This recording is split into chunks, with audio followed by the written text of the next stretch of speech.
computadora y comparto. Ya. Entonces, buenos días. Vamos a empezar la clase 23 de termorregulación. ¿Ya? Hemos revisado todo lo que significa la función vascular, las propiedades del miocardio. Hemos revisado las curvas de función vascular, la ley de Ferke-Starling, el ciclo cardíaco, ¿no es cierto? Hay un montón de variables que ya hemos visto. Las circulaciones especiales, glomerular, pulmonar, cerebral, muscular, ¿ya? Y hay un aspecto que queda en el tintero antes de pasar a las funciones integrativas, es la termorregulación, ¿ya? Entonces, hoy día nos vamos a centrar en la termorregulación y vamos a, por lo menos, dar una visión general de lo que significa y tratar de, ¿no es cierto?, entender los mecanismos que usa nuestro cuerpo para generar calor, ¿ya? Porque en general nuestro cuerpo siempre está a una temperatura mayor que el ambiente, ¿ya? Es como una generalidad. Eh, a menos que, digamos, estemos asados de calor a 35 grados, digamos, del medio ambiente, lo cual no es lo normal. Lo normal es que normalmente el medio ambiente esté a menor temperatura, ya que el cuerpo. Entonces, nuestro cuerpo está perdiendo, normalmente está teniendo que generar calor, ya está gastando energía para generar calor. Pero puede pasar que en algún momento específico nuestro cuerpo genere más calor de lo que necesita para mantenerse en una temperatura estable. Y en ese caso necesita mecanismos para disipar el calor, ¿ya? A mí me pasa, por ejemplo, es casi como divertido.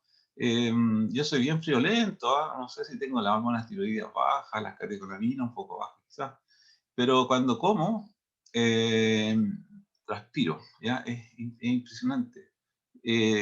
Como cualquier cosa que esté un poquito caliente y inmediatamente me transpiro la espalda.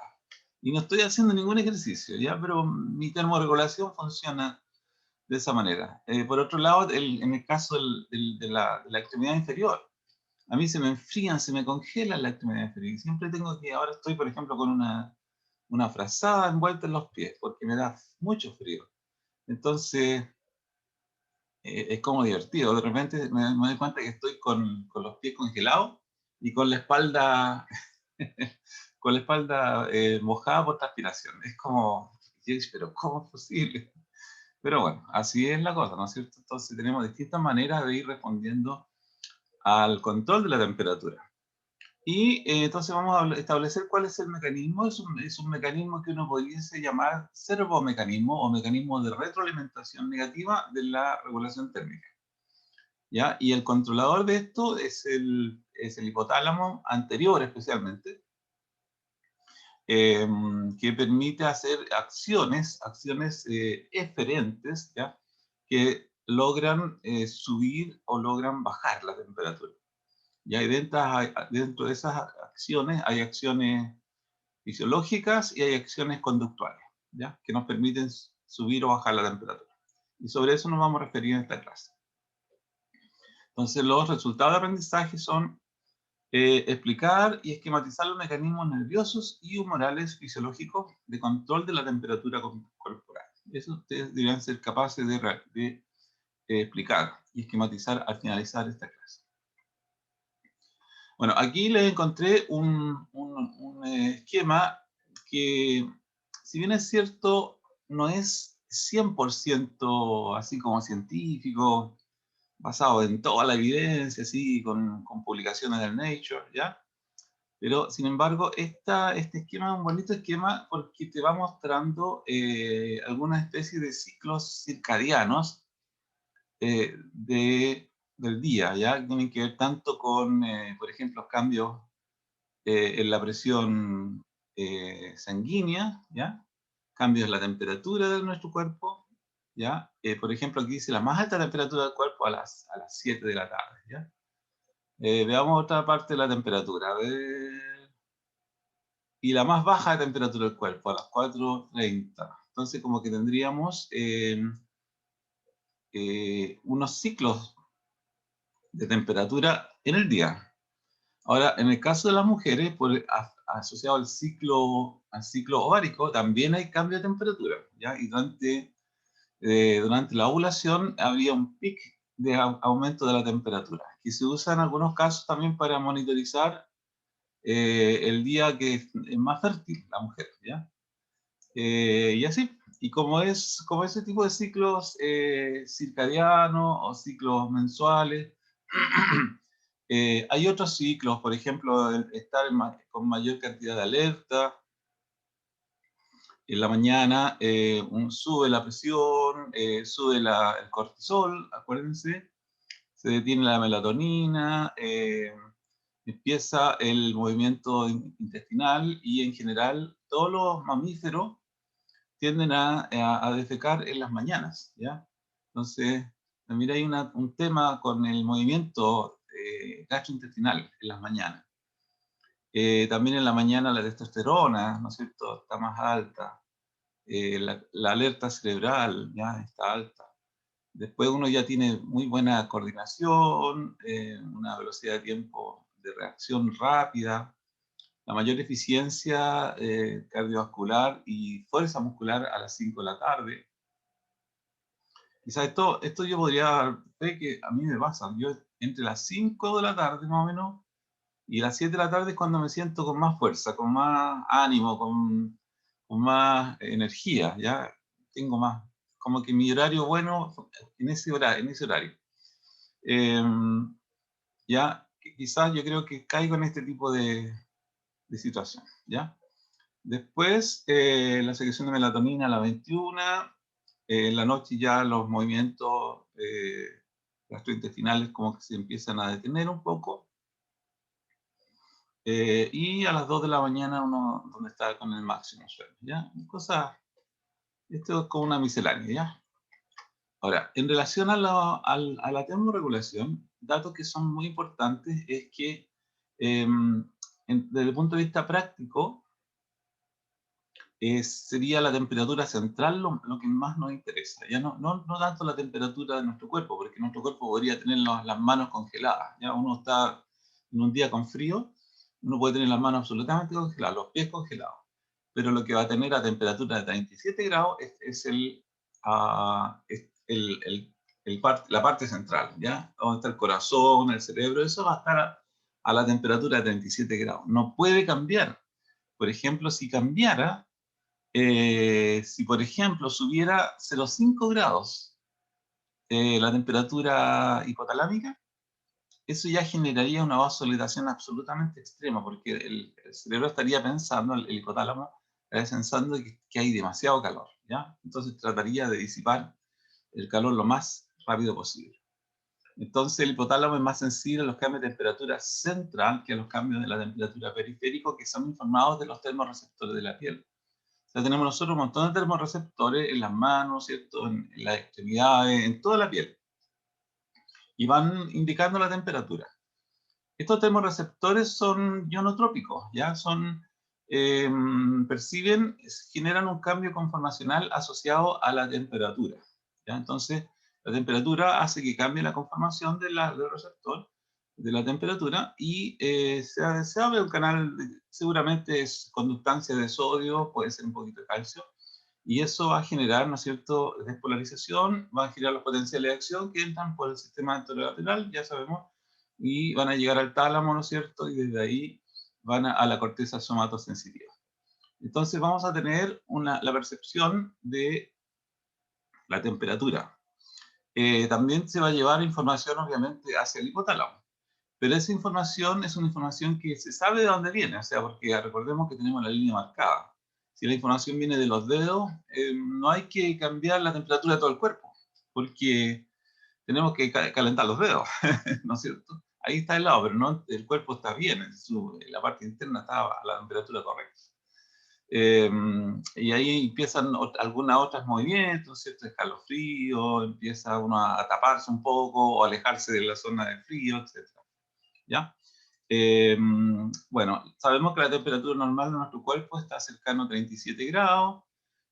Se habla que la fiebre empieza a los 38, en fin, hay una serie de definiciones que no me parece a mí en este momento, porque esto no es una clase de fisiopatología ni de semiología. Así que, pero vamos a quedarnos por la parte fisiológica, 37 grados.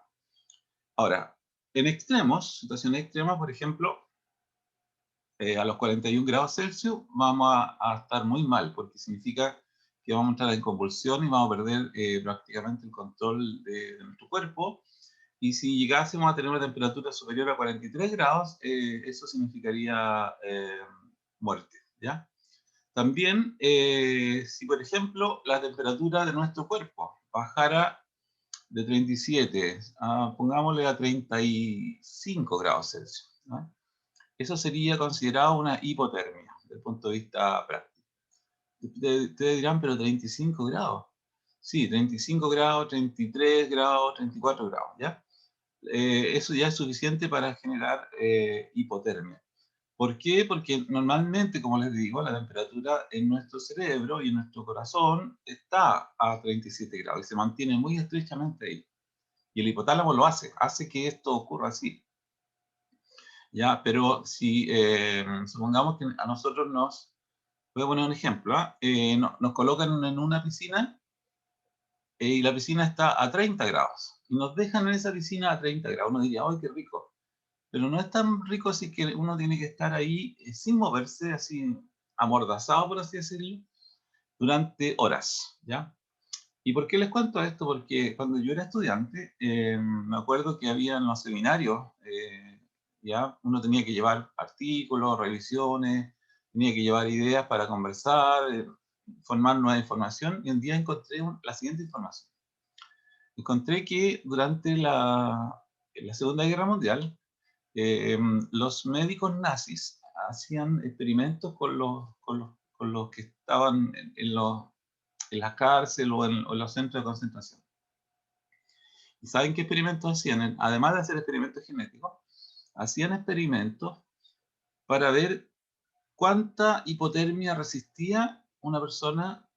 ¿Por qué? Porque se les caían muchos marinos y se les caían agentes de los aviones a los mares más helados, los mares del norte. Entonces, cuando se caían y llegaban con hipotermia, los médicos querían saber cómo rescatarlos, cómo sacarlos de la hipotermia y que sobrevivieran. Entonces no se le ocurrió mejor idea que agarrar cohortes de grupos de presos, ¿ya? Entre ellos muchos judíos, y colocarlos a distintas temperaturas. Miren qué estúpido, uno diría que estúpido el experimento, pero eso hicieron. Y los colocaban, por ejemplo, a 25 grados, a ver cuánto duraba. Después los colocaban a 28 grados, ¿cuánto duraban? A 30 grados, ¿cuánto duraban? ¿Ya? Eh, y después de eso, no solamente algunos los hacían morir para saber hasta cuánto aguantaban, sino que después, cuando ya estaban a punto de morir, los sacaban y los tiraban en agua hirviendo o los tiraban en agua caliente para reponerse. O les daban inyecciones de suero a temperatura normal. Y hicieron toda una experimentación. Una experimentación, ¿ustedes creen que esto iba a pasar por un comité de bioética? En absoluto. De hecho, esta fue una publicación que llegó a una revista médica y fue objetada, ¿ya? Y después se publicó por razones humanitarias para que se supiera el horror, digamos, se publicó, pero ninguna persona, hasta ahora que yo sepa, la ha usado con fines científicos, ¿sí? La han usado con fines así de memorial, de respeto por la vida humana. Ya, pero lo increíble de esto, y yo cuando encontré esto y lo conté, al grupo quedaron todos estremecidos, ¿no es cierto?, por la forma, la crueldad en que se hacían experimentos con personas humanas. Y también otra cosa que llamaba mucho la atención es que temperaturas que uno consideraría altas son hipotérmicas. Entonces, ¿por qué? Por el hecho de que nosotros vivimos a alta temperatura. Nuestro cuerpo, el core de nuestro cuerpo, la parte interna, está a alta temperatura. Entonces, que nos coloquen a una temperatura de 35 grados y que esa temperatura, por conducción, ya porque cuando uno se mete al agua hay una conducción de temperatura, logre generar 35 grados. en el cerebro, en el corazón, eso es mortal, ya eso no se puede tolerar, el cuerpo no funciona a esa temperatura. Por debajo de los 36 grados ya empieza a fallar, ¿no es cierto? A los 35 ya falla mucho, a los 33 prácticamente hipotermia. Ya. Ahora, Profesor, sí, en dígame. este caso, ¿qué significa entonces la zona termoneutra si no puede Ya, bajar tanto la temperatura? es que esta zona termoneutra tiene que ver con temperaturas externas, no con la temperatura interna, ¿ya? Eso hay que tenerlo súper claro, ¿ya? La zona termoneutra se refiere no a la temperatura del cuerpo, sino que a la temperatura externa. Y en esa temperatura externa, nuestro cuerpo no tiene que hacer gastar mucha energía para generar termorregulación. Eso es lo que significa termoneutro. En ese espacio de temperatura externa, mi cuerpo no tiene que gastar mucha energía para mantener su regulación de temperatura a 37 grados. En cambio, si nos pasamos a 35 grados, el cuerpo va a tender a tratar de perder calor, ¿ya? Si estamos por ejemplo, 18 grados, a 15 grados en el exterior, nuestro cuerpo va a tender a generar calor, ¿ya? Y en esta zona, el cuerpo va a tender a estar como más relajado, ¿ya? Va a estar como ahí en la playita, ¿no es cierto?, descansando, en Miami, ¿no es cierto?, en Cali, Colombia, en fin, una temperatura que tu cuerpo no requiere hacer gasto de energía, ¿ya? Para controlar la temperatura, ¿vale? Sí, excelente, muchas gracias, profesor. Y Muy la bien. temperatura normal, entonces, siempre la temperatura central. Central, claro. Por eso que cuando uno mide la temperatura axilar, por ejemplo, es una, es una referencia nomás, no es tan buena. Incluso la temperatura en la boca tampoco es tan buena. Es mejor la temperatura rectal, por ejemplo. Porque ahí estamos más cerca del núcleo, del centro del cuerpo, ¿vale? Excelente, muchas gracias. Vale. Ya. Bueno, entre los mecanismos sabemos que el que genera el control de esta retroalimentación negativa es el hipotálamo, ¿ya? El hipotálamo sabemos que tiene muchas funciones, una glándula maestra increíble, ¿no es cierto? Y que nos permite controlar la secreción de la adenohipófisis y de la hipófisis posterior, ¿ya? Por ejemplo, en el caso de la hipófisis posterior, tenemos los núcleos supraópticos y paraventriculares, ya donde se controla la secreción de la ADH y de la oxitocina.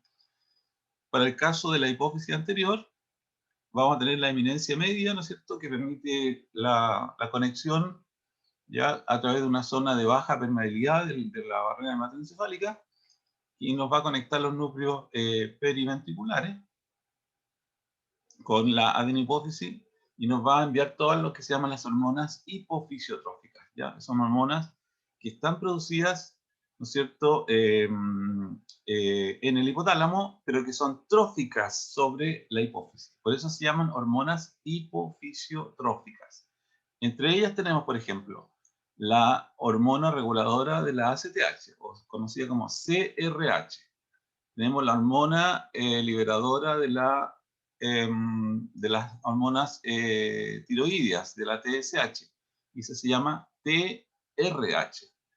Tenemos la hormona liberadora de la somatotrofina, ¿ya? Entonces la Somatotrophin Release Hormone, SLRH. Y así, ya tenemos una serie de hormonas lideradoras, que son hormonas que llegan a la adenopófisis, parten en el hipotálamo, son sintetizadas en el hipotálamo. Se liberan a la eminencia media, se van por un sistema porta hipofisiario. Llegan a la adenopófisis y estimulan a las células hipofisiarias a secretar LH, FSH, GH, prolactina, ¿no es cierto? En fin, ACTH, todas esas hormonas que son las que llamaríamos hormonas tróficas. Ya. Pero en el día de hoy nos va a interesar la regulación de la temperatura, que estaría asociado mayoritariamente al hipotálamo anterior, pero también en cierta forma, en algunas partes del hipotálamo posterior. También otras funciones que tiene el hipotálamo sería la sed, en el hipotálamo superior lateral, el hambre en el centro ventromedial y la regulación de la conducta sexual en el hipotálamo ventral anterior. Ya, entonces, lo que se genera en la regulación térmica tiene que ver con un sistema de retroalimentación negativa. Entonces, el hipotálamo está percibiendo continuamente la temperatura a través, ¿no es cierto?, de la temperatura de la sangre que le va llegando.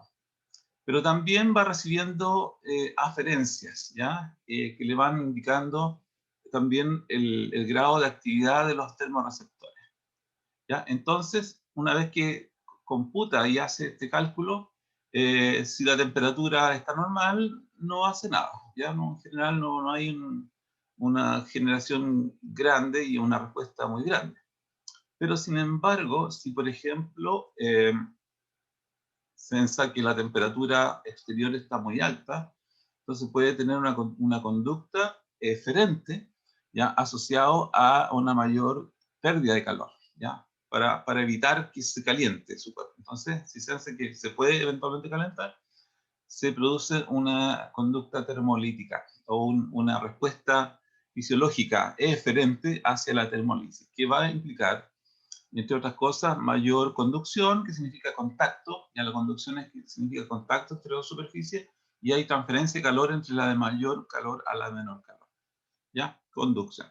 Convección va a significar que el calor, ¿no es cierto?, se puede transferir a través de masas de aire, masas en movimiento de la convección. La radiación significa transmisión a través de un espacio vacío, como la radiación del sol, pero nosotros también como cuerpos calientes radiamos calor, ¿ya? Ustedes ya lo saben, cuando están con frío, ¿qué hacen? Se acercan uno a otro, ¿no es cierto? Así se acurrucan como los pingüinos y se dan calor, ¿no es cierto? Es rico estar en una pieza con harta gente, ¿no es cierto?, cuando hace frío, porque ahí está la radiación, ¿no es cierto?, que va calentando el ambiente. Y finalmente nosotros tenemos un sistema de termorregulación asociado a la evaporación del agua y a la sudoración, ¿ya? Eso permite que los vapores de agua salgan volando, ¿no es cierto?, y lleven calor, ¿ya? Entonces, de esa manera también logramos disipar el calor. Ahora, tenemos mecanismos cuando la temperatura baja para aumentar el calor, ¿ya? Yo, por ejemplo, en este momento estoy tiritando, tengo los pies que me están tiritando, entonces tengo una conducta, ¿no es cierto?, que estoy tratando de generar calor, ¿ya? Entonces, si tengo frío, ¿no es cierto?, si la temperatura, estoy percibiendo la temperatura, a mí los sensores de los pies me tienen loco porque siento que tengo frío, ¿ya? Entonces, voy ahí tiritando, ¿no es cierto? Y eso me produce calor, ciclos futiles. Una cosa interesante del músculo, ya nosotros tenemos un porcentaje de músculo muy grande en nuestro peso. Se habla de que puede ser cerca de un 60 o un 70% de todo el peso de nuestro cuerpo es músculo. Y otro elemento interesante a considerar es que yo diría la eficiencia del uso de la energía en el músculo es aproximadamente un 25%. ¿Qué significa eso? Que se hidroliza un ATP y de esa energía total, ya, del ATP que se ha hidrolizado, solamente un 25% de esa energía se usa para trabajo mecánico, para que, por ejemplo, la miosina camine encima de los filamentos activos y se produzca la contracción, que es lo que necesita hacer el músculo esquelético, ¿no es cierto? Ya, pero ¿qué pasa con el otro 75% de energía que liberó la hidrólisis del ATP? El siguiente 75% se libera como calor, ¿ya? Entonces, cada vez que uno va haciendo actividad muscular, está liberando una gran cantidad de calor, ¿ya? Eso es lo que yo estoy haciendo ahora al tiritar. Ya estoy liberando calor y eso va ayudando a subir la temperatura, ¿ya? Además de eso, por ejemplo, si las temperaturas están muy bajas por otras razones, porque estoy en invierno, estoy en la Siberia, o en la Antártica, ¿ya? Entonces empiezan las hormonas tiroideas también a aumentar, y estas hormonas son muy importantes juntamente con la adrenalina y la noradrenalina, ¿no es cierto? Hormonas que son termogénicas, ¿ya? Ayudan a subir la temperatura.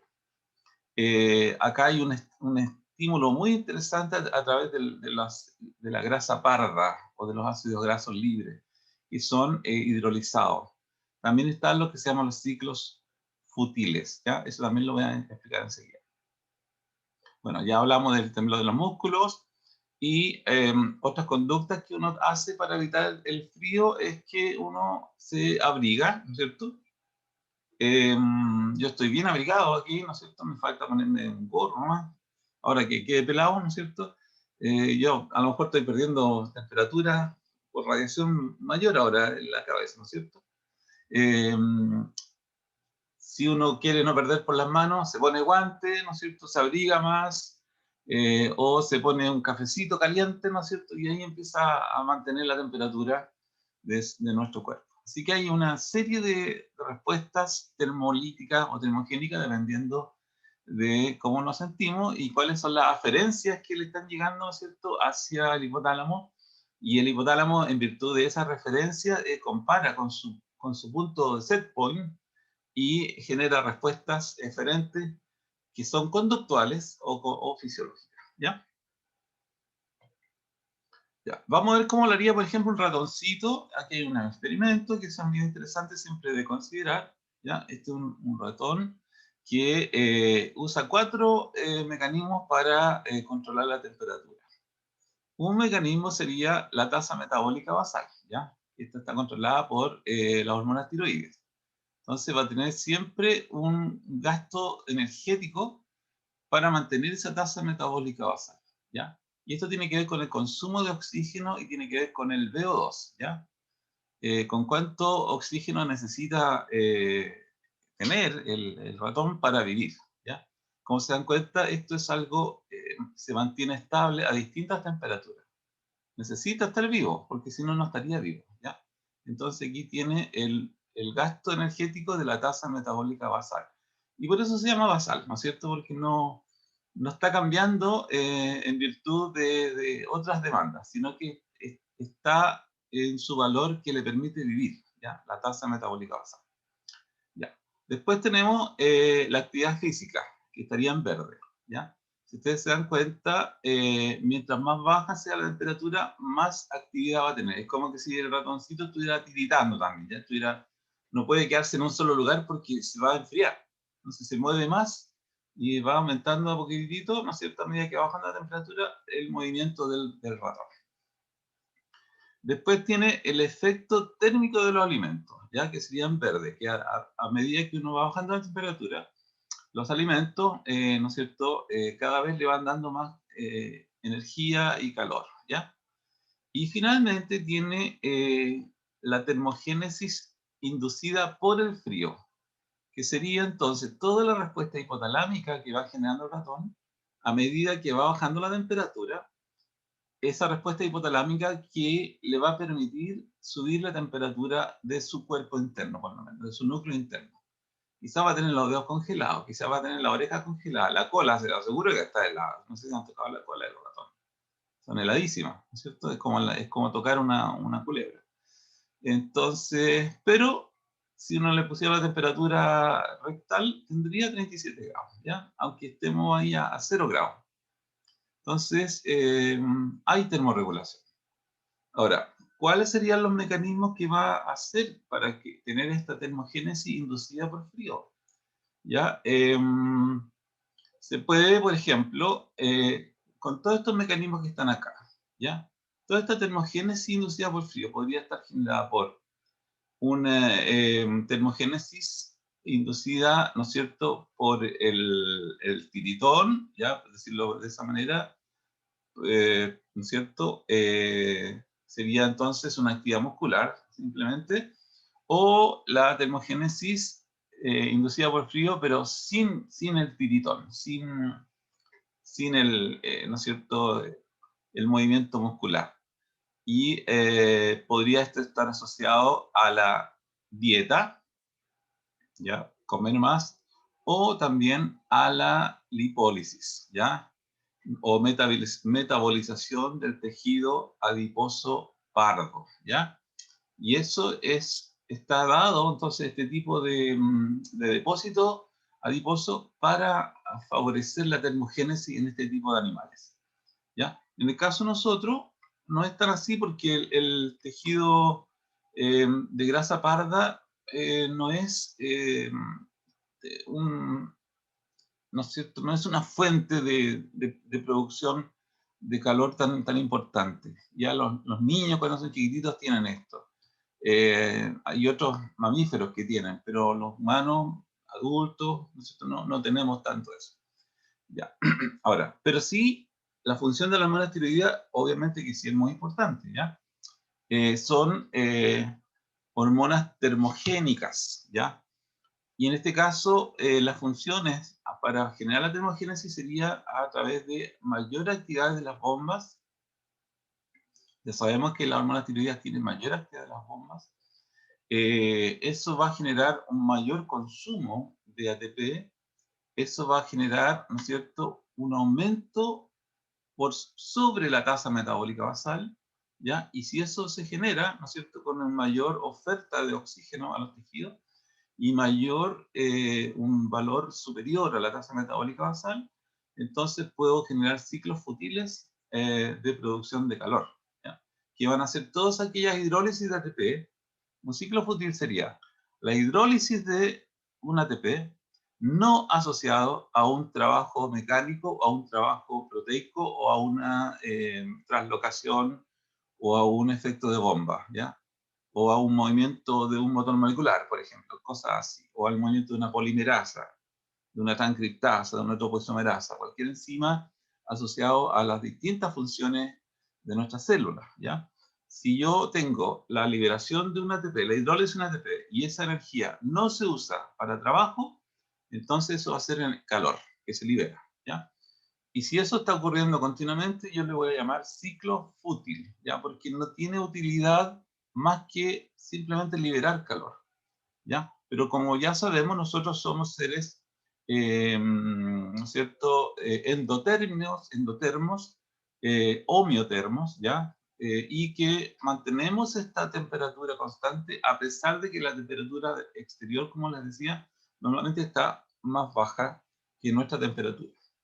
Ya. Entonces, en primer lugar, todos los efectos que va haciendo las hormonas tiroideas pueden estar asociados en cierta parte, ¿no es cierto?, a la producción de calor. Y para eso, para asegurarse que eso sea así, en general, las hormonas tiroideas permiten la conversión en los tejidos de T4 a T3, que tiene mayor actividad termogénica, ¿ya? Ahora, hay situaciones clínicas, por ejemplo, con el hipertiroidismo, pues ahí tenemos ejemplos de hipertiroidismo, como la enfermedad de Graves o tumores, ¿no es cierto?, secretores, donde la tasa metabólica va a superar a la basal, ¿ya? Se va a generar una gran producción de calor en la persona, y la persona va a andar siempre desabrigado, va a estar siempre acalorado, ya va a andar siempre que le sobra el calor, ¿ya? Y está continuamente tratando ahí de bajar la temperatura, ¿no es cierto? Va a tener esta intolerancia al calor. Al revés, si tuviésemos una disminución de la, ¿no es cierto?, la producción de las hormonas tiroideas, por ejemplo, porque le extirparon una tiroides, porque tiene una inflamación o tiene, ¿no es cierto?, una enfermedad inmunológica, una tiroiditis, voy a tener menor producción de hormonas, voy a tener menor tasa metabólica basal, la persona va a estar así como más quieta, ¿no es cierto? No va a ser como la pirinola del hipertiroide, ¿no es cierto? Que es como el monstruo de Tasmania que está así dando vueltas. No, va a ser una persona así como que tranquila, ¿no? No va a tener mucha energía, va a andar en cámara lenta, ¿ya? Esa persona va a tener menos producción de calor y, entre comillas, va a ser un paciente violento, ¿ya? ¿Y qué va a tener? Obviamente va a tener intolerancia al frío. O sea, esa persona la metes al mar y se congela, ¿no es cierto? No disfruta el mar, porque Está absolutamente ahí tiritando, congelado con el frío, ¿ya? Todo el resto está pasándolo bien y él está así como Chili Willy, ¿no es cierto? Así congelado y no muy feliz. Profesor, ahí aparece T3 y T4, que es en el lugar donde más va a hacer efecto la hematuridia, ¿no? ¿O por qué aparece eso? ¿Cómo? ¿Repita? Por qué aparece T3 y T4? ¿Es porque donde va a hacer más efecto o por qué? ¿Por qué puse aquí te trae? ¿Dices tú eso? ¿Por qué? Sí, Ah, ya. Porque esas dos son las hormonas tiroideas activas, ¿ya? Las dos son hormonas tiroideas activas. Eh, la que primero, las dos se pueden sintetizar así en general, ¿ah? Ya pueden salir desde la tiroides como T3 o T4. Pero lo que normalmente pasa es que sale más T4, se sintetiza más T4. Y T4 llega al tejido y se puede desyodinar. Se saca un yodo y se transforma en T3. Y el T3 es como 3 o 4 veces más activa que T4. ¿Ya? Por eso entonces se colocan las dos, porque las dos funcionan, pero una de ellas se sintetiza más en la tiroides y otra se transforma la T4 en T3 en los tejidos. ¿Ya? Eso, es por eso. excelente, muchas gracias. Vale. Ya, y el otro de las acciones termogénicas que puede generar nuestro cuerpo es el aumento de las adrenalinas y las noradrenalinas, ¿ya? En este caso, también van a ayudar a aumentar la tasa metabólica basal, ¿ya? Muchos animales que hibernan presentan esta grasa parda para tratar de mantener su temperatura. Eh, y en esta grasa parda hay receptores beta adrenérgicos, ¿ya? Que una vez que son estimulados, metabolizan la grasa.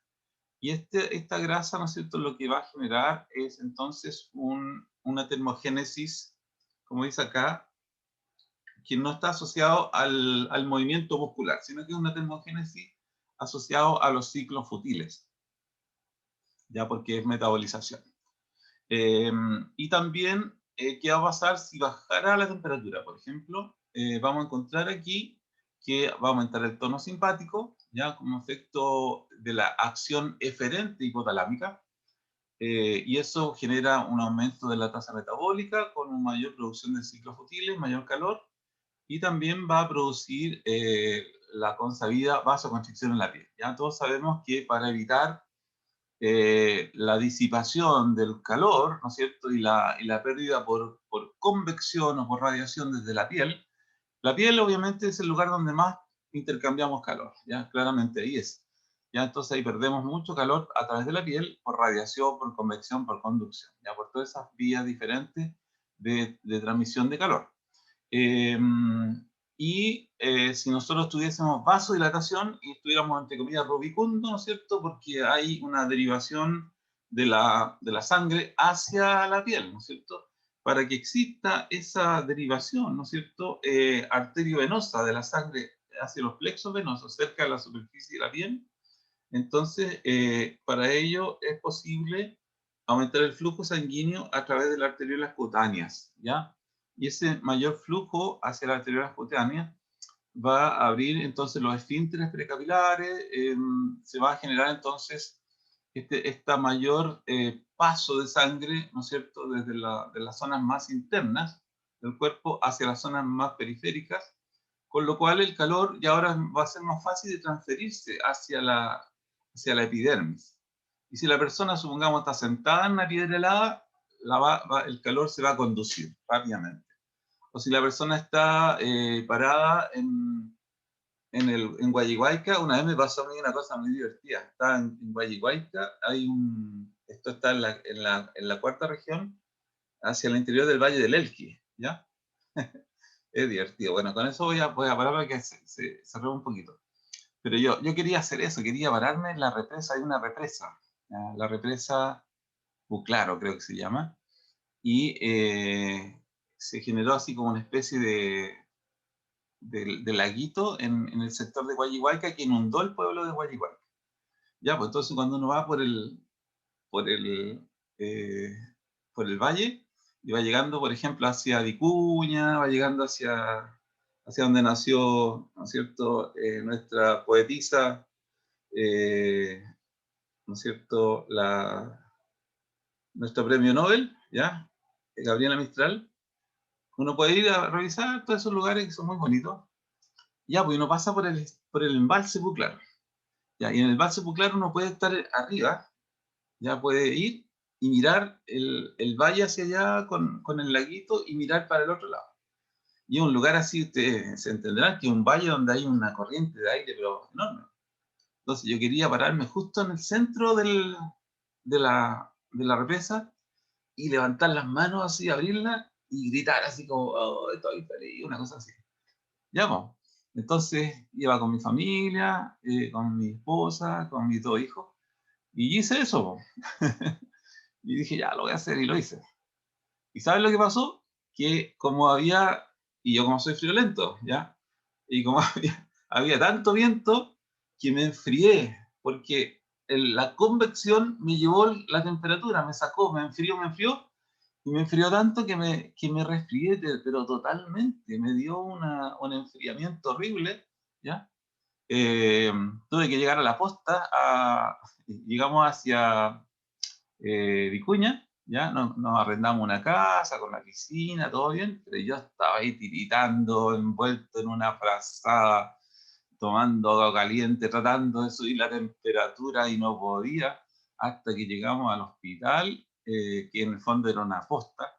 Me pusieron unas inyecciones, unos antibióticos y me mandaron ahí a seguir subiendo la temperatura de alguna forma. Pero bueno, cosa de la vida, ¿ya? Así que aprendí lo que era la convección ahí, rápidamente. Entonces, que el viento a uno lo enfría mucho, especialmente, bueno, así no es violento, peor aún, ¿ya? Bueno, vamos a dejar aquí, vamos a parar 10 minutos y volvemos para completar la clase en la siguiente parte, ¿vale? Así que voy a parar la grabación. Pausa. Ya, entonces tenemos tanto respuestas, ¿no es cierto?, tiroideas, aumento de las hormonas tiroideas, como aumento de la catecolamina, del tono simpático, para responder, por ejemplo, a las disminuciones en la temperatura, ¿ya? Y así generar efecto termogénico, ¿ya? Tanto por ciclos futiles, ¿no es cierto? Aumento de la DO2, aumento, ¿no es cierto?, de la tasa metabólica basal, aumento de la uso, ¿no es cierto?, térmico de la grasa parda, las vasoconstricciones periféricas, etcétera. Una serie de otras respuestas, ¿no es cierto?, que podemos ir generando. Tenemos también aquí una visión posible de los ciclos futiles, ¿no es cierto?, donde se muestra, por ejemplo, aquí cómo la hidrólisis de ATP va generando, ¿no es cierto?, calor. Ya todo el metabolismo va generando calor hacia el exterior, y este calor se va perdiendo hacia afuera tanto por radiación como por conducción y convección, ya dependiendo de, en fin, de si estamos contactando, si estamos en una corriente de aire, como estaba allá en el Puclaro, o estamos en una pieza, digamos, sin corriente de aire y sin contacto, y estamos radiando, radiando temperatura. Entonces hay distintas maneras en que podemos ir perdiendo calor ya por efecto de todas estas formas de conducción. ¿Cómo controla el hipotálamo ahora la temperatura? En general hablamos, ¿no es cierto?, que el hipotálamo va a tener un punto de comparación que es afectado por las interleuquinas, ya por los pirógenos bacterianos, eh, a través de las prostaglandinas. Ya serían como las prostaglandinas quienes afectarían el set point, ¿ya? ¿Y cómo lo pueden hacer? Lo van a hacer de distintas maneras, ¿ya? Y a eso se refiere, por ejemplo, cuando uno habla de la fiebre. La fiebre en general se produce por efecto de un agente pirógeno, ¿ya?, que ingresa a nuestro cuerpo, que genera una reacción inflamatoria, y esa reacción inflamatoria genera una activación de los macrófagos, de los monocitos y de otras células inflamatorias a producir interleuquinas. Las interleuquinas son hartas interleuquinas, pero las más famosas y las que van a generar efecto de set point, en cambio de set point, sería la interleuquina 1, la interleuquina 6, el factor de necrosis tumoral, interferón alfa y beta, y la proteína de inflamación del macrófago. ¿Ya? Tenemos entonces distintas sustancias, pero para efectos prácticos nos vamos a quedar con la interleuquina 1, que es la más famosa también y la más importante. Y esta interleuquina 1 aparentemente podría ser, ¿no es cierto?, ingresada, por ejemplo, hacia el órgano vascular de la lámina terminal. ¿Ya? Ese es un sector circunventricular del tercer y cuarto ventrículo que tiene una menor organización de la barrera hematoencefálica, por lo tanto, permite el paso de algunas moléculas más grandes. ¿Ya? Entonces, si entra, por ejemplo, ahí la interleuquina 6, se habla de que en ese lugar puede sintetizar prostaglandinas. Las prostaglandinas difundirían entonces al hipotálamo anterior, generarían un cambio en el set point, ¿ya? Y eso sería suficiente para ahora tener un distinto punto de comparación. Y por lo tanto, ya 37 grados ya va a ser helado. ¿Y qué hace entonces nuestro cuerpo? Nuestro cuerpo empieza a generar calor. ¿Ya? Cuando uno, por ejemplo, conoce bien esto y sabe que está acostado, por ejemplo, vamos a el siguiente ejemplo, la persona está acostada y de repente le dice al que está al lado por ahí, le dice, oye, tengo frío. Ya, entonces abrígate más, no, pero que tengo más frío, tráigame algo caliente, abrígame, me abrigo, empieza uno a tiritar y se siente con frío, hasta que de repente uno dice, ya, por fin se me pasó el frío. ¿Ya? Pero lo divertido es que uno le toma la temperatura y la persona está a 40 grados y está ahí contento porque se le pasó el frío. Entonces, la fiebre, en el fondo, es ese aumento de temperatura que las prostaglandinas finalmente logran hacer, ¿no es cierto?, porque cambiaron el punto de comparación en el hipotálamo. ¿Y qué hace el hipotálamo? Simplemente responde, dice, bueno, estamos a 3 grados de diferencia de lo que debemos estar, tenemos que generar calor, ya empieza a generar calor de una manera extraordinaria, ¿no es cierto? Hasta que, y no cesa en su acción hasta que la temperatura sube, ¿ya? Del cuerpo, ¿ya? Y es tan eficiente que uno rápidamente sube la temperatura, ¿ya? Así que es una cosa muy interesante lo que va a ocurrir. Tenemos entonces vías para aumentar la tasa metabólica a través de las hormonas, ¿no es cierto?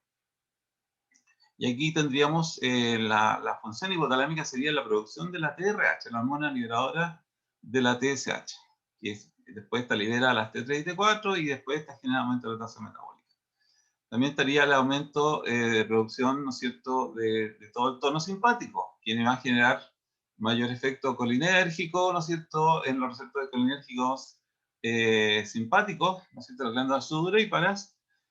También va a generar vasodilatación, ¿no es cierto?, derivación hacia la piel, ¿no es cierto?, mayor flujo sanguíneo en la piel, para mayor pérdida de calor o va a generar vasoconstricción si no quiero perder calor, no sé si quiero retenerlo, va a generar piloerección, ¿no es cierto?, con el frío, la horripilación, y en el caso de los tiritones va a generar mayor estímulo hacia el sistema alfa y gamma motoneurona, ¿no es cierto?, con mayor número de escalofríos, cambios posturales, conducta motora, no sé, me voy a mover, me voy a poner, los perros cuando tienen frío se ponen como un ovillito para no perder el calor, etcétera, etcétera, etcétera, ¿ya?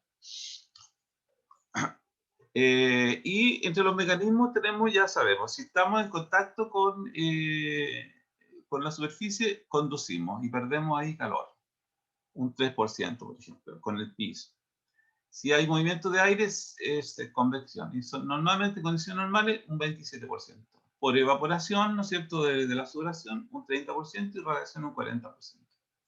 Entonces tenemos distintos mecanismos que nos van haciendo perder el calor y por los cuales tenemos que estar en general tratando de producir más calor, ya para mantener la temperatura. Aquí son las definiciones, que esto no se los voy a mostrar, porque en realidad esto lo van a ver aquí con la doctora Cabana, ¿no es cierto? Así que voy a dejarlo ahí. Después tenemos la termolisis, ¿no es cierto? Asociada, por ejemplo, a la vasodilatación. ¿Ya? Si aumentamos entonces la perfusión de la piel, obviamente voy a tener mayor facilidad de radiar el calor que va en la sangre hacia la periferia, o conducirlo o hacer convección, ¿ya? Entonces eso ayuda mucho, y los vasos sanguíneos de la piel están densamente inervados, como sabemos, y si aumenta la temperatura, el tono simpático cae, se va a generar entonces una vasodilatación, y eso va a generar mayor conducción, radiación y convección, ¿ya? Entonces eso ayuda a regular la temperatura. Y esta caída de la temperatura, ¿cómo se vería favorecida? Por ejemplo, por un aumento en la sudoración, ¿ya? Aquí lo tenemos, y aumento de las conductas que favorecen la disipación del calor. Por ejemplo, sacarse la ropa, abanicarse, ¿no es cierto? Estar en un lugar abierto donde corre el aire, etc. Las vías ya las conocemos, ¿no es cierto? Las vías aferentes desde la percepción de la sensación térmica, ¿no es cierto? Ingresan hacia la raíz dorsal de la asta gris, ¿no es cierto? Sinapsan con la neurona secundaria y cruzan la línea media y asciende el sistema anterolateral hacia el tálamo, ¿no es cierto? Y desde ahí asciende hacia a la neurona cuaternaria que está en la corteza somatosensitiva. En el tálamo se contacta con el núcleo ventral posterolateral del tálamo, y desde ahí asciende hacia la cuarta neurona. Y cómo llega la información al hipotálamo, porque el hipotálamo es el que finalmente va a generar la respuesta diferente, ¿no es cierto? Toda la respuesta conductual, la respuesta simpática y la respuesta de aumento de la TRH, ¿ya? Lo haría a través, ¿no es cierto?, de estas conexiones que se observan acá. Entonces, la temperatura es percibida en los termorreceptores, ¿no es cierto?, asciende por el sistema anterolateral y llega, ¿no es cierto?, al núcleo lateral parabraquial, situado en la unión del mesencéfalo y la protuberancia. Y desde ahí, ¿no es cierto?, sinapsa con neuronas que van a ascender hacia el área preóptica del hipotálamo. Y en ese caso, ahí logro entonces llevar información sensitiva aferente de la termorregulación de la sensación térmica en la piel hacia el hipotálamo, ¿ya? Donde se va a producir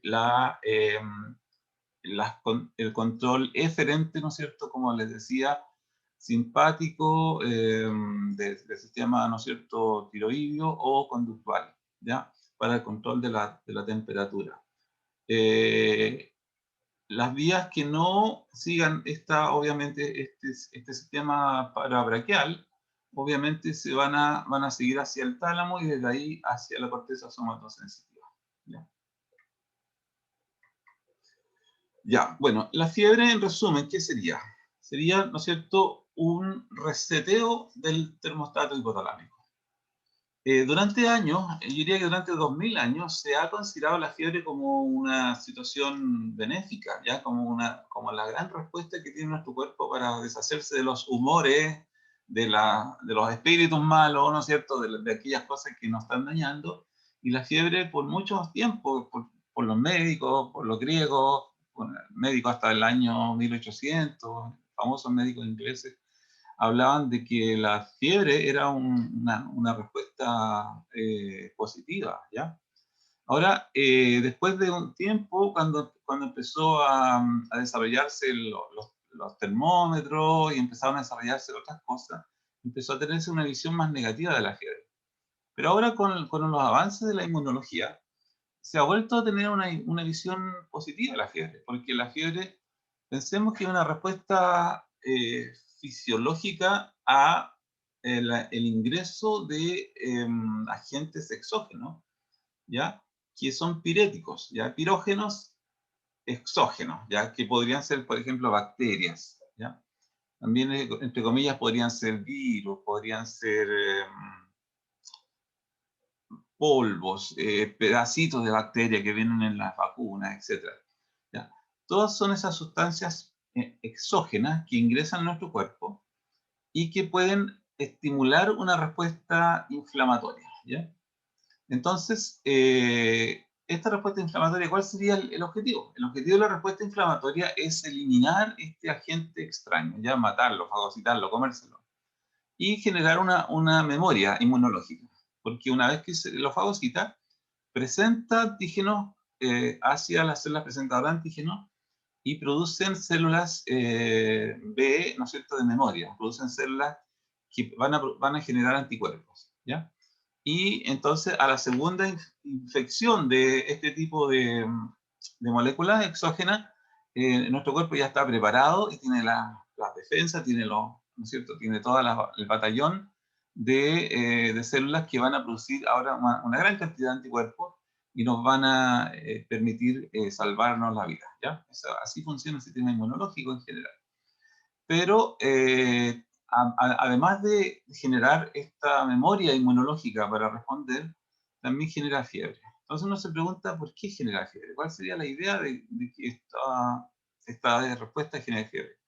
Una de las conclusiones que se ha llegado últimamente es que en realidad cuando uno revisa la efectividad de la respuesta inmunológica, esta se mejora con la temperatura. Entonces, aparentemente no es que la fiebre sea simplemente un capricho de la naturaleza, sino que aparentemente sería bueno tener fiebre. ¿Para qué? Para que nuestra respuesta inmunológica sea mejor, ¿ya?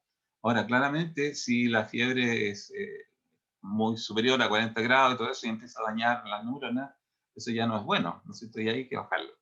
Pero fiebres bajas de 38 grados quizás no es tan terrible, ¿ya? Porque sería como una respuesta normal. Bueno, estos pirógenos son liberados, son endocitados, ¿no es cierto?, desde los macrófagos, ¿ya? Pero aquí está hablando de pirógenos endógenos, ya está, entonces ya se ha comido al pirógeno exógeno, ¿ya? ¿Y cuáles serían estos pirógenos endógenos? Serían las interleuquinas. Entonces tenemos pirógenos exógenos que serían las bacterias, supongamos. Las bacterias son fagocitadas por el sistema, ¿no es cierto?, inflamatorio, el macrófago, el monocito. Y estas respuestas inflamatorias generan citoquinas, ¿ya? Entre ellas la interleuquina 1, pero ya dijimos que habían más, las 6, factor de necrosis tumoral, interferón alfa, etc. ¿Ya? ¿Qué hacen estas citoquinas? Van por la circulación y llegan, ¿no es cierto?, hasta la eminencia media, llegan hasta todo el sistema circunventricular, llegan hacia toda la zona donde la barrera hematoencefálica no es tan firme, digamos, no tiene tanto control y pueden pasar, ¿ya?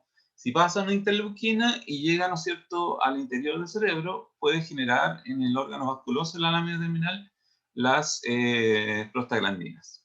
Ahora se cree también que las prostaglandinas pueden ser generadas fuera del sistema nervioso central y pueden atravesar la barrera hematoencefálica por el mismo sector del órgano vasculoso de la lámina terminal donde hay mayor permeabilidad, ¿ya?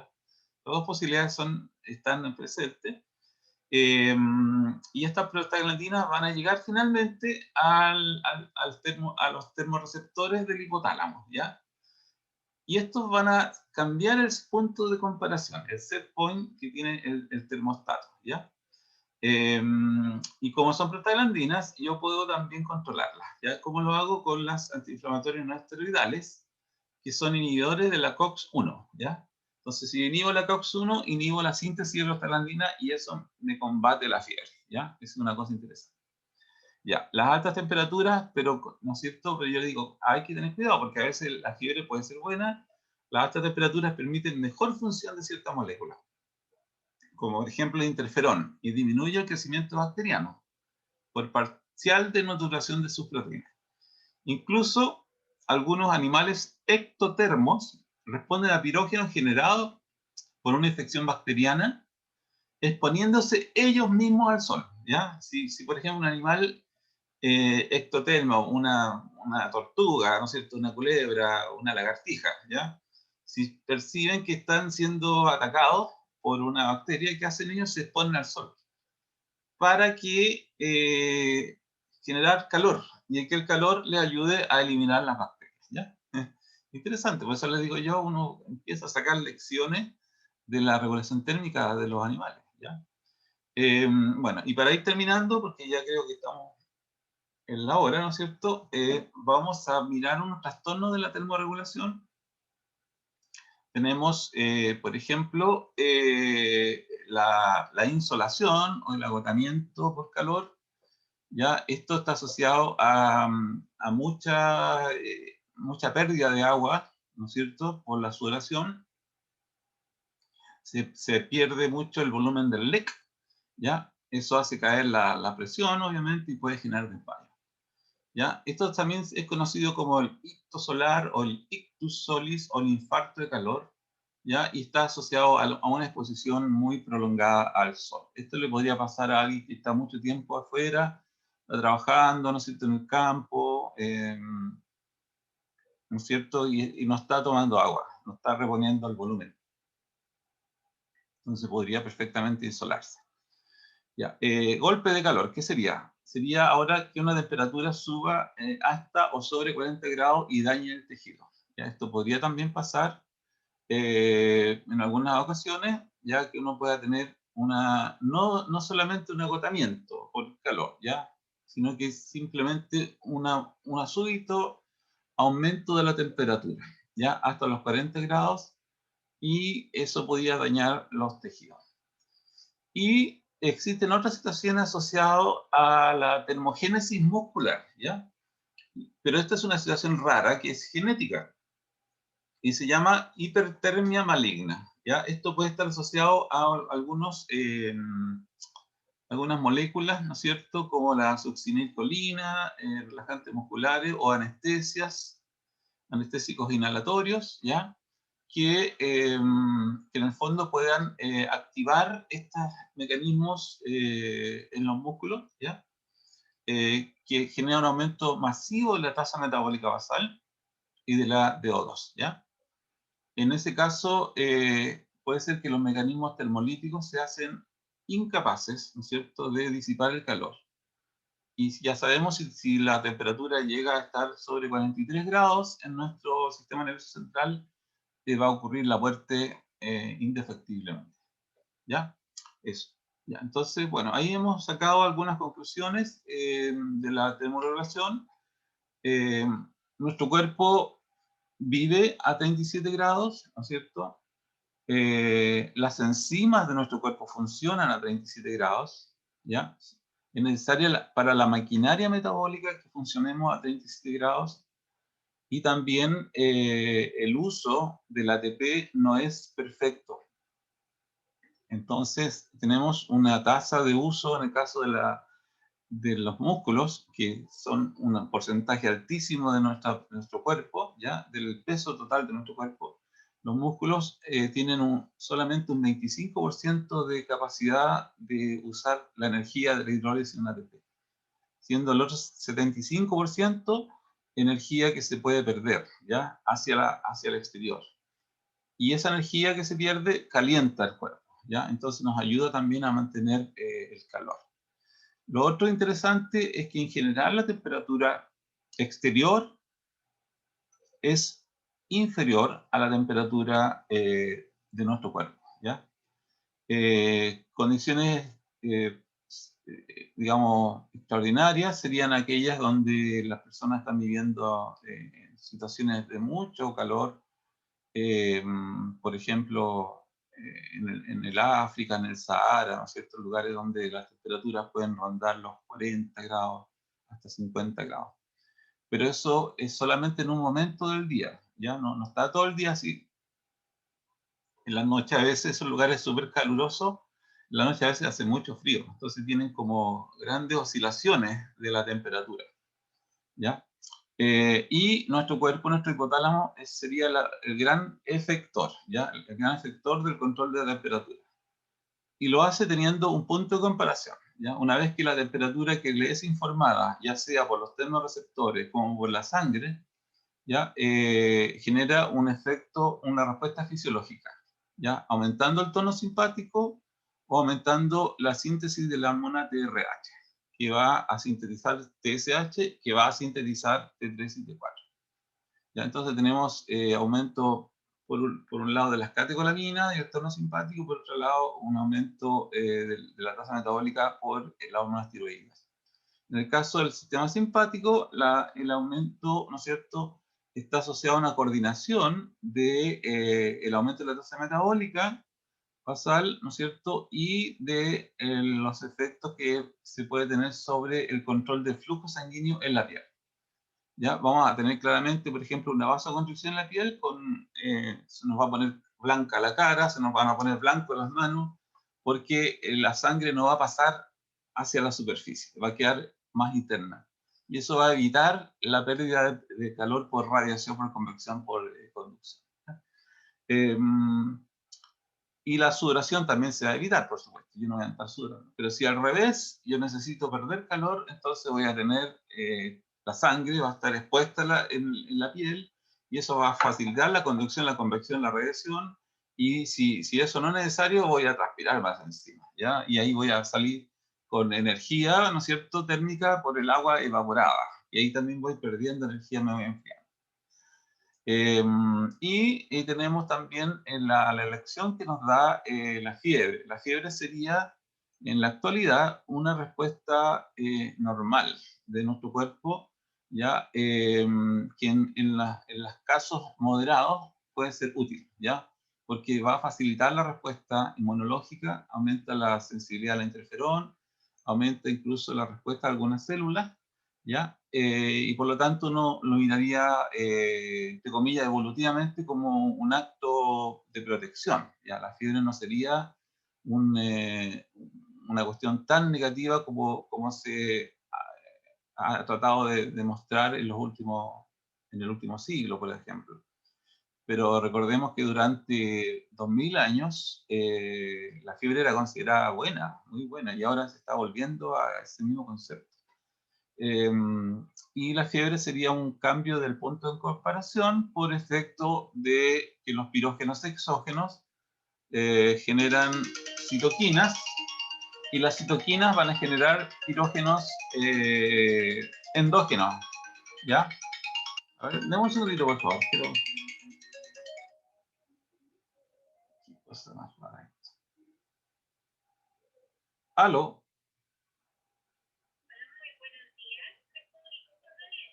¿Sí? ¿Para qué sería?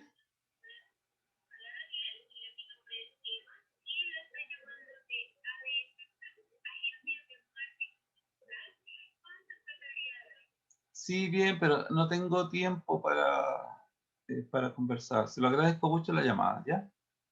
Estoy en una clase, sí. Buen día, hasta luego. Hasta luego. Ya.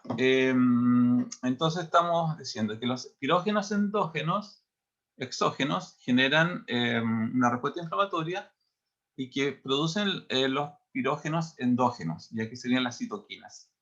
Varias de ellas, siendo la más importante la interleuquina 1. La interleuquina 1 puede ingresar al cerebro a través del órgano vascular de la lámina terminal, porque tiene menos permeabilidad a la barrera hematoencefálica, y sintetiza prostaglandinas. Las prostaglandinas llegan al hipotálamo y cambian el punto de comparación, y el hipotálamo hace su respuesta normal, ¿ya? ¿Cómo se trata la fiebre? Los casos que se tratan, ¿no es cierto? En otros casos se mantiene la fiebre hasta que después se baja normalmente, pero en los casos que se trata con inhibidores de la COX-1, que evita la síntesis de prostaglandinas. De esa manera se baja la fiebre. Ahora, les cuento que en muchas ocasiones se sugiere no bajar la fiebre con algún AINES, porque es bueno monitorizar cómo el cuerpo va reaccionando, ¿ya? Cómo va evolucionando, ¿ya? Así que la fiebre no es grande. En fin, pero ahí ustedes van a ir, en el transcurso de su aprendizaje en medicina, van a ir viendo qué es lo mejor, ¿ya? Y cuáles son los procedimientos más estandarizados para este tipo de tratamiento. Bueno, eso sería, ya se nos fue el tiempo, así que no tengo tiempo de, perdónenme, de seguir, así que voy a parar, y a menos que tengan alguna consulta, si no voy a dejar de grabar.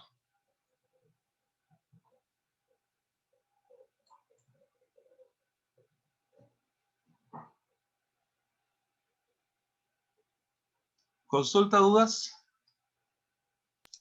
Profesor, usted ¿Sí? había dicho algo de que a veces podía cambiar como la temperatura como corporal y que el cuerpo percibía como, por ejemplo, ya no era normal 37, sino que era 38. Eso, ¿cómo ocurre? ¿Por qué? No sé si lo podría explicar de Eso nuevo. ocurre porque las prostaglandinas cambian el punto de comparación. Es como si nosotros tuviéramos en el hipotálamo un dial, como si tuviéramos un valor, ¿ya? Y el valor que tiene puesto el hipotálamo es 37 grados. ¿Qué pueden hacer las prostaglandinas? Las prostaglandinas pueden llegar al hipotálamo y cambiar, y poner, y si hay, por ejemplo, supongamos, 1.000.000 de prostaglandinas, voy a poner un ejemplo así absurdo, y el millón de prostaglandinas logra cambiar de 37 a 38 grados, y lo dejan ahí en 38 grados. ¿Y qué hace el hipotálamo con 38 grados? Se agarra los pelos y dice, estamos en hipotermia, hay que subir la temperatura, y empieza a subir la temperatura, hasta llegar a 38. Cuando llega a 38 se tranquiliza. ¿Me entiendes? ¿Y eso puede ser dañino para el cuerpo o no es tanto cuando cambiaba como la percepción? No, mi visión de fisiólogo es que la respuesta térmica no es dañina en las condiciones reguladas y normales que nos pasan a la mayoría, que tenemos fiebres de 38 grados, casi 39, no es tan terrible. Es una respuesta sistémica que nos permite combatir a la inflamación, nos permite combatir los agentes externos. ¿Ya? Entonces, por ejemplo, es más útil en ese caso ayudar al sistema inmunológico a matar a los bichos, tirar antibióticos, inyectar antibióticos para matar los bichos. Eso es más importante que bajar la temperatura. Ahora, si la persona está a 40 grados, ahí sí que hay que bajar la temperatura, porque ya está en una zona de riesgo para su integridad neuronal, por así decirlo. Pero esa es mi visión de fisiólogo, y es por qué nuestro cuerpo responde. Acordémonos que nuestro cuerpo responde normalmente con una respuesta inflamatoria. A veces la respuesta inflamatoria puede ser tan grande y tan mala que la misma respuesta nos puede matar. Y ahí eso también es una verdad. Pero, cosas, Excelente.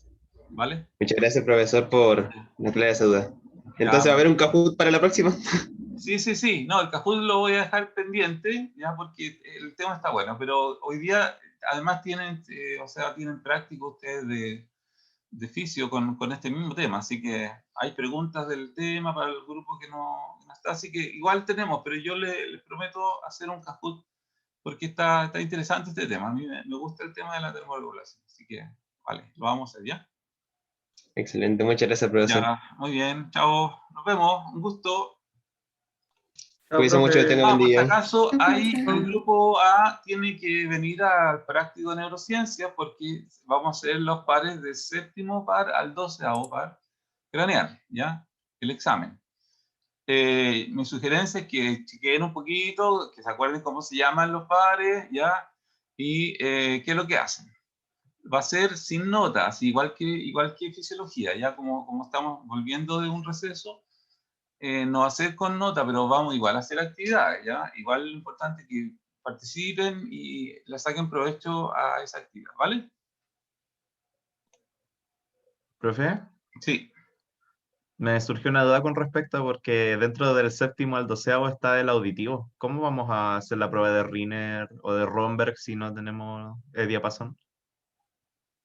no sé, eso lo tiene que resolver el profesor Numas, así que yo ahí me lavo las manos y voy a estar igual que ustedes. Voy a llegar y voy a ver qué se le ocurrió al doctor Numas a hacer con ese caso. Ya, profe, gracias. ¿Vale? Vale, muy bien. Y profesor, tengo una última pregunta, pero esto ya no es con la materia, es algo totalmente aparte con los controles. Vale. ¿Se acuerda que usted había dicho que el control de sinapsis y neurotransmisores iba a ser sin nota, ¿no? Ya. Y creo que cuando usted subió las notas de los quiz, aparecía ese que tenía nota en la intranet. Mira, es totalmente probable, así que, ¿qué te va a decir? Yo me Sí, puse a sí, poner las porque notas así como un enajenado un día y traté de ponerlas y tengo que haberla puesto seguramente. Así que si un día, mira, si me puedes ayudar y me dices cuál es, yo simplemente la saco y chao, se acaba el problema. yo creo que mañana, para no quitar más tiempo de mis compañeros ni tampoco de ustedes, mañana quizá en el laboratorio, antes de que empiece todo y todo, o cuando termine, lo podemos ver. Vale, no hay problema. Ya. Gracias, Listo. profesor, cuídese Ya, muchísimo, muchas ya. gracias. Chao, chao, chao. Chao, profe. Chao, gracias. Profe. Chao, chao.